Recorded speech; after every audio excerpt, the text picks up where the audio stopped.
तज्जयति परं ज्योति समं समस्तैरनन्तपर्यायैः दर्पणतल इव सकला प्रतिफलति पदार्थमालिका यत्र।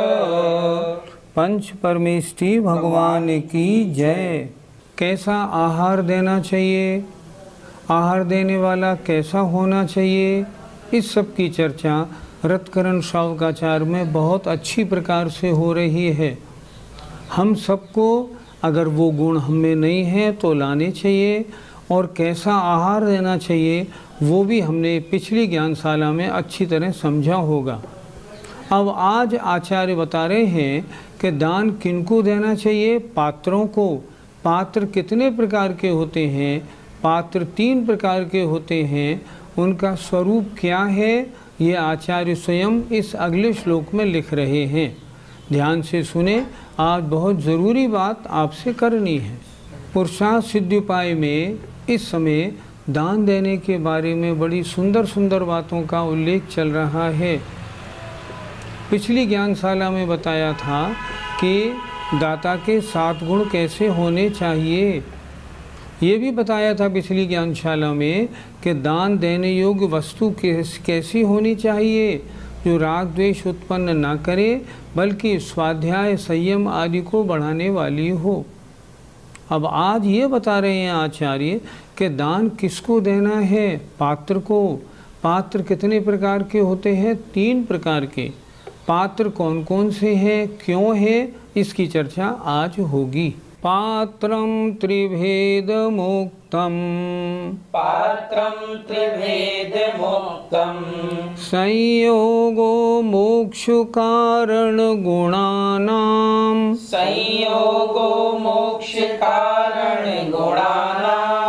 अविरत सम्यग दृष्टिः विरता विरतश्च सकल विरतश्च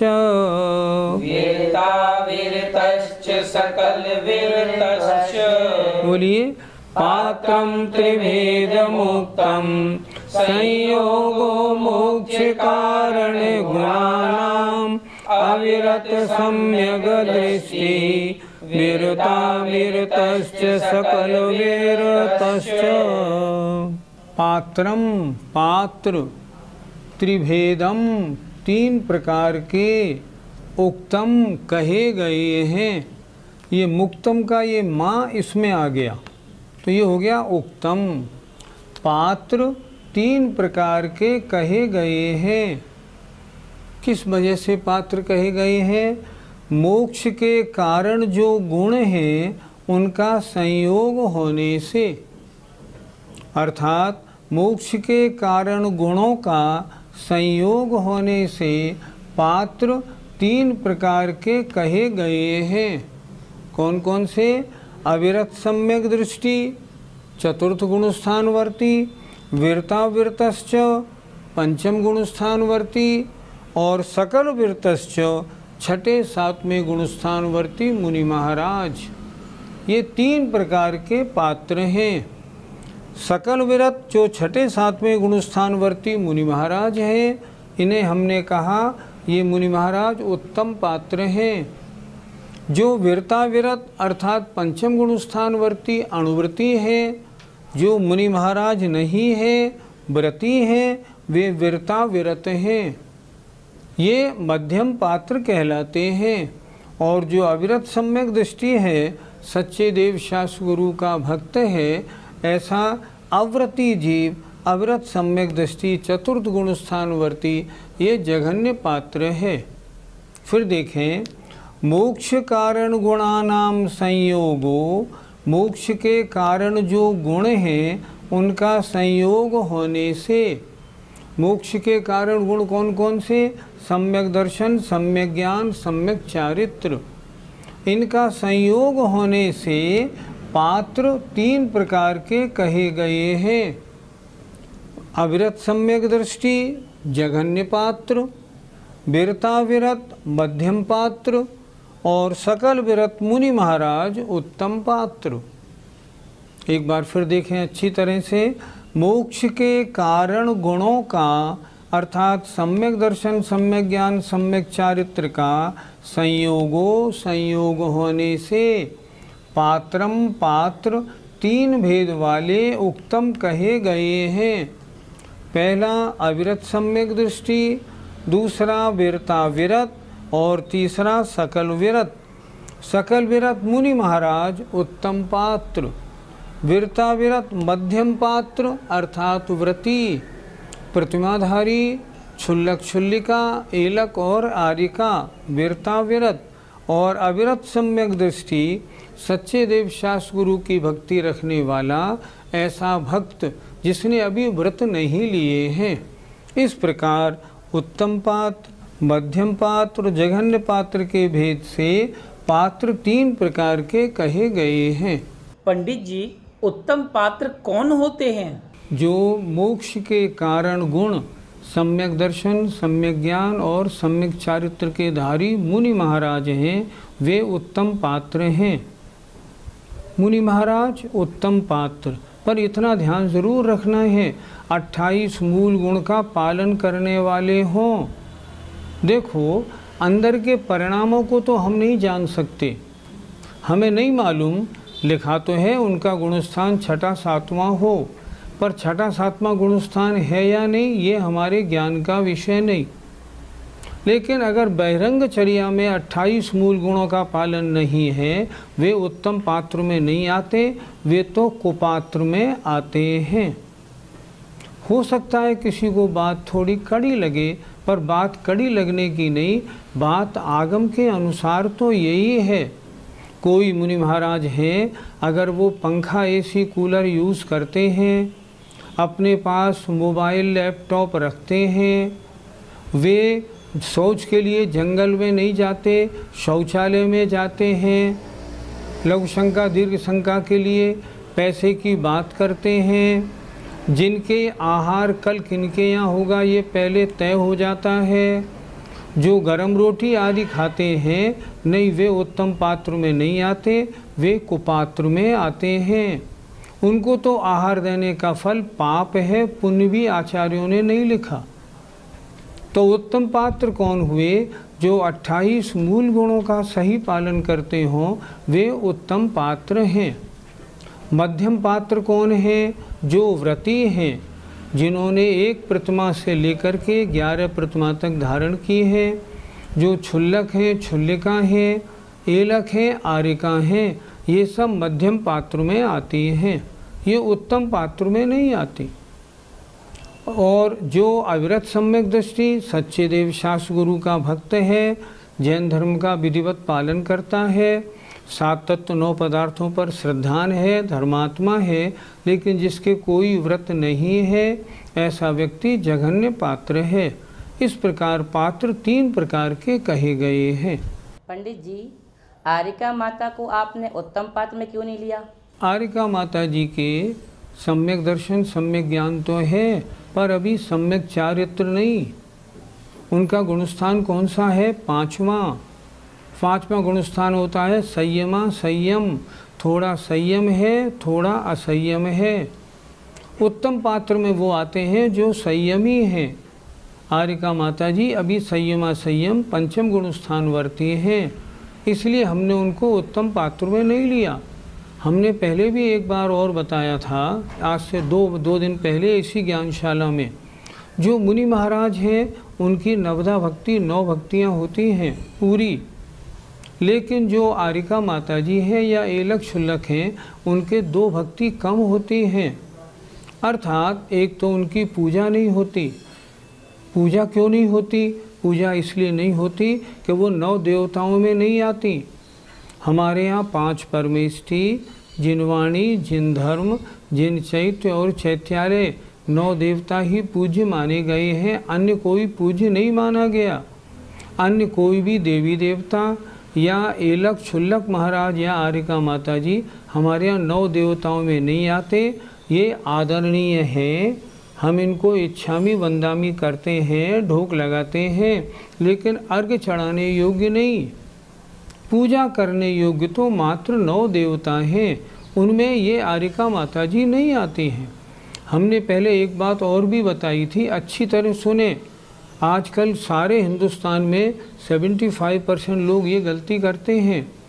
हम जो यह विधि मंगल आरती कीजिए बोलते हैं, इसमें जो 6, 11 प्रतिमाधारी बोलते हैं, ये बोलना गलत है, इसको हटा दीजिए वहाँ से।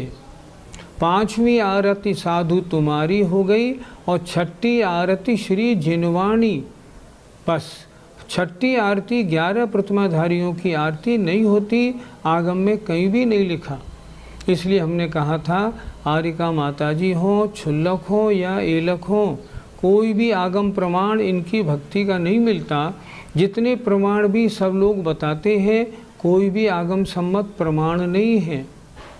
इन सब की आरिका माताजी, छुल्लिका माताजी, छुल्लक और एलक महाराज की, इनकी 2 भक्तियाँ नहीं होती। पाद प्रक्षालन नहीं होता। दूसरी बात, इनकी पूजा नहीं होती। तीसरी बात, इनकी परिक्रमा भी नहीं होती। इस तरह अच्छी तरह समझना चाहिए और यही क्रिया करनी चाहिए।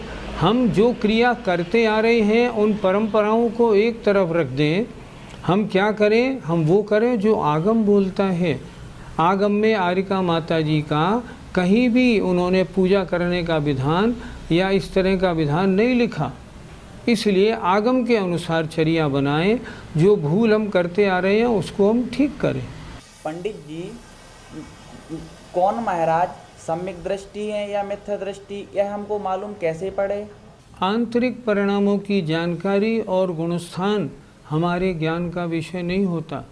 हमें नहीं मालूम किन महाराज का कौन सा गुणस्थान है, लेकिन उनकी जो क्रियाएं हैं वो तो आगम के अनुसार होनी चाहिए, वो हम देख सकते हैं।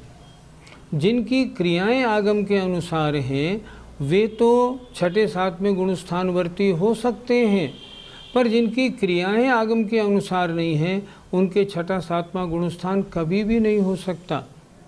जो मुनि महाराज पंखे एसी कूलर में बैठते हैं उनका गुणस्थान तो पहला है। तरस जीवों की हिंसा, स्थावर जीवों की हिंसा करते हैं, शौचालय में जाते हैं, वो तो उनका गुणस्थान पहला है, 6, 7वें का प्रश्न नहीं। हमेशा ध्यान रखना, क्रिया सही है तो 6, 7वां गुणस्थान हो या नहीं, पर क्रिया अर्थात 28 मूल गुण ठीक नहीं है तो 6, 7वें गुणस्थान का सवाल ही नहीं है। इतना अंदाज तो हम लगा सकते हैं इनके 28 मूल गुण हैं कि नहीं, ये हम देख लें। पंडित जी, किन्हीं मुनिराज के हमें 28 मूल गुण तो प्रतीत होते हैं, परंतु वो शासन देवी देवताओं की पूजन करते कराते हों, इसका उपदेश देते हों, तो क्या उन्हें सम्यक दृष्टि माना जाएगा? जिनके 28 मूल गुण दिख रहे हैं, अगर जो अन्य देवी देवताओं की पूजा का उपदेश देते हैं उनका गुणस्थान तो भैया पहला ही है। इन सब देवी देवताओं को आचार्य कुंद महाराज ने कुदेव लिखा है। कुदेवों की पूजा का उपदेश देना तो सम्यक दृष्टि को कैसे संभव है? उनका गुणस्थान तो पहला ही है, इसलिए वे पूज्य नहीं हैं। शिष्य ने प्रश्न किया, महाराज दान देने से क्या हिंसा का त्याग होता है या नहीं होता? तब आचार्य अमृतचंद स्वामी अगला श्लोक लिखते हैं, देखिए, हिंसायाः पर्यायो, हिंसायाः पर्यायो, लोभोऽत्र निरस्यते यतो दाने, लोभोऽत्र निरस्यते यतो दाने, तस्मादतिथि वितरणम तस्मादतिथि वितरणम हिंसा व्यपुरमणमेवेष्टम हिंसा व्यपरमणमेवेष्टम। बोलिए, हिंसायाः पर्यायो लोभोऽत्र निरस्यते यतो दाने तस्मादतिथि वितरणम हिंसा व्यपुरमणमेवेष्टम। हिंसायाः पर्यायो, हिंसा की पर्याय, लोभ, लोभ, अत्र माने यहाँ, निरस्यते नाश किया जाता है, यतो माने क्योंकि दान में क्योंकि हिंसा की पर्याय लोभ का यहाँ नाश किया जाता है। तस्मात् इसलिए अतिथि वितरणम, अतिथि को दान देने में, हिंसा व्यपुरमणम एव इष्टम, हिंसा का त्याग ही कहा गया है। फिर एक बार देखें अच्छी तरह क्या कहना चाह रहे हैं आचार्य। कोई व्यक्ति दान देता है तो उसका लोभ कम होता है, तभी तो पैसा जेब से निकलता है। लोभ है तो पैसे को संभाल के रखता है। अब दान दे रहा है तो थोड़ा लोभ उसका कम हुआ। और क्रोध, मान, माया और लोभ, ये चारों तो हिंसा ही है। तो इस तरह अब लोभ कम हुआ तो हिंसा का नाश हुआ कि नहीं हुआ? हिंसा का नाश हुआ, त्याग हुआ, ये समझा रहे हैं।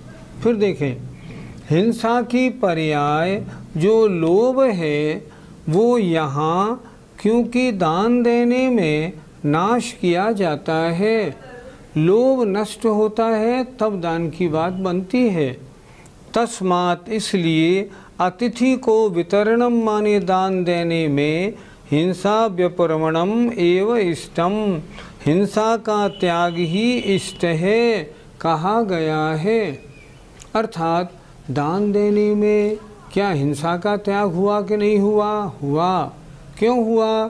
क्योंकि लोभ करने में आत्मा के परिणामों की हिंसा होने से हिंसा होती है। दान देने में थोड़ा लोभ टूटता है, कम होता है, क्षरण होता है, तभी तो दान दिया जाता है। इसलिए दान देने में हिंसा का नाश कहना बिल्कुल ठीक है। पंडित जी, लोभ तो कषाय है, इसका हिंसा से क्या संबंध? इसी पुरुषार्थ सिद्धिपाई के 42 नंबर के श्लोक में क्या कहा था? आत्म परिणाम हिंसन हेतुत्वात् सर्वमेव हिंसयितत्। आत्मा के परिणामों की जहाँ जहाँ हिंसा होती है वह सब हिंसा है।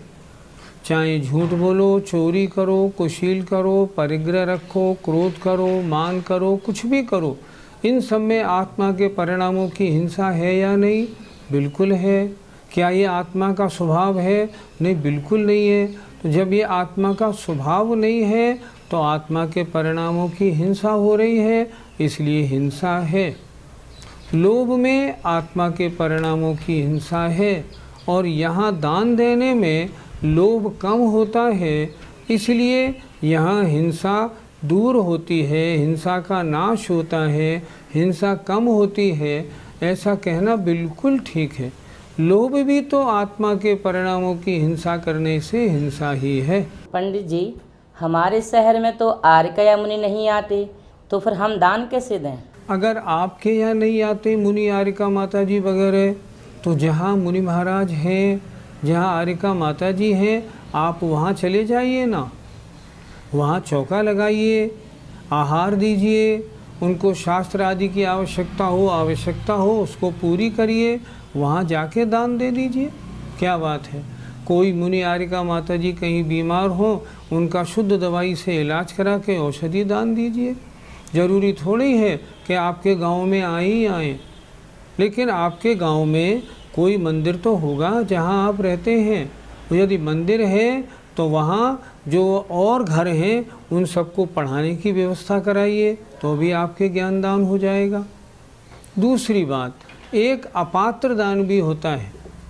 अपात्र दान का मतलब ये होता है जो जैनी भाई नहीं हैं, यदि गरीब हैं, बीमार हैं, उनकी भी उनके ऊपर अगर करुणा करके हम दान देते हैं तो वो अपात्र दान है। उस अपात्र दान में भी क्योंकि लोभ टूटता है, इसलिए हिंसा तो कम होती है और पुण्य का बंध थोड़ा बहुत तो होता ही है। हमने माना, लेकिन फिर भी अगर आपको दान विशेष देना हो तो जहाँ आरिका माता जी, मुनि महाराज वगैरह के संग हो वहाँ जाएं, आनंद से दें। पंडित जी, एक धर्मात्मा व्यक्ति को अपनी आमदनी का कितना हिस्सा दान में देना चाहिए? आचार्यों ने लिखा है, धर्मात्मा जीव को चाहिए कि वो अपनी आमदनी का 25% अगर दान में देता है तो वह सबसे उत्तम है, फर्स्ट ग्रेड। अपनी आमदनी का 1/6 दान में देता है तो मध्यम है, और अगर अपनी आमदनी का 10% दान में देता है तो जघन्य है। अर्थात हर श्रावक को कम से कम अपनी आमदनी का 10% तो दान में देना ही चाहिए। अच्छा हो 1/6 दे दे, और अगर 25% देता है फिर तो बात ही क्या है। लेकिन आमदनी का है, बचत का नहीं। जैसे 10,000 रुपये महीना वेतन मिला और आप आए और वेतन में से फ़ौरन 1,000 रुपये आपने दान के लिए अलग रख दिए तो आप जघन्य पात्र मतलब जघन्य दाता बनते। और अगर 10,000 में से 2,500 रुपये आपने पहले निकाल के रख लिए और बाकी से अपना सारा खर्चा चलाया तो आप उत्तम दाता हैं। इसलिए अपनी आय का, बचत का नहीं, अपनी आय का 25% उत्तम दाता, 16% 1/6 अगर मान लो करता है तो मध्यम दाता, और 10% दे तो जघन्य दाता होता है।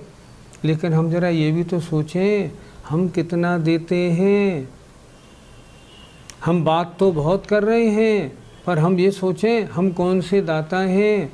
हमें तो दान देने के नाम में बड़ी खींच सी हो जाती है। हमारे पास बच्चे को पढ़ाने के लिए 10,000 20,000 रुपये महीना है, पर एक विद्वान रखने के लिए 1,000-2,000 रुपये महीने का कोई शेयर करने को हम तैयार नहीं। सोचें हम लोगों को कैसी परिणति है हमारी। सांसारिक कार्य के लिए हमारी सारी आमदनी लगती है और धार्मिक कार्य के नाम पे हम पीछे हटते जा रहे हैं। इस पर सबको सोचना चाहिए। ये पुरुषार्थ सिद्ध उपाय है, पुरुष की अर्थी की सिद्धि का उपाय। मेरा अर्थ कैसे सिद्ध हो, इसलिए विचार करें कि मैं अपनी आमदनी का कितना रुपया दान में देता हूँ। पंडित जी, किसी मुनिराज या व्रती के मोबाइल में बैलेंस डलवाना, क्या यह दान की कोटि में ले सकते हैं इसे? अगर कोई व्रती है, 1-2 प्रतिमाधारी है और पूरी सेवा में लगा हुआ है और उनका बैलेंस आप डलवाते हैं, कोई आपत्ति नहीं, दान या सहयोग में आएगा। लेकिन अगर किन्हीं मुनि महाराज के पास मोबाइल है और उस मोबाइल में आप रुपए डलवाते हैं तो शिथिलाचार के पोषण का पाप लगेगा, पुण्य नहीं लगेगा। आपने उनको मोबाइल दिलवा दिया, आपने उनके मोबाइल में पैसे डलवा दिए, तो एक तो वो शिथिलाचार था, आपने शिथिलाचार में और सहयोग अनुमोदना प्रदान की, आपको पाप लगेगा। आचार्य कुंद स्वामी कहते हैं ऐसे लोगों को शिथिलाचार में सहयोग करने का पाप लगता है। आप शिथिलाचार को सपोर्ट कर रहे हैं, नहीं, आप उनसे दूर रहिए। एक बात मैं और बता दूं, बड़ी अच्छी बात। आचार्य शांत सागर महाराज से किसी ने कहा, महाराज मुनियों में शिथिलाचार बढ़ने लगा, हमको क्या करना चाहिए? आप पढ़ें चारित्र चक्रवर्ती। मैं ये बात अपनी मन से नहीं कह रहा। आचार्य श्री ने उत्तर दिया, उनको एकांत में समझाइए। श्रावक फिर बोला, महाराज ना समझे तो क्या करें? तो उन्होंने स्पष्ट कहा, उनकी उपेक्षा करो, मतलब आप स्वयं दूर हट जाओ। क्यों? क्योंकि अगर आप उनका किसी भी प्रकार सहयोग करते हो, उनको आहार देना, उनको स्थान देना, उनके प्रवचन कराना, उनको किसी भी प्रकार से अगर सहयोग करते हैं तो शिथिलाचार के पोषण का महान दोष लगता है। अच्छी तरह विचारें। जय जिनेंद्र।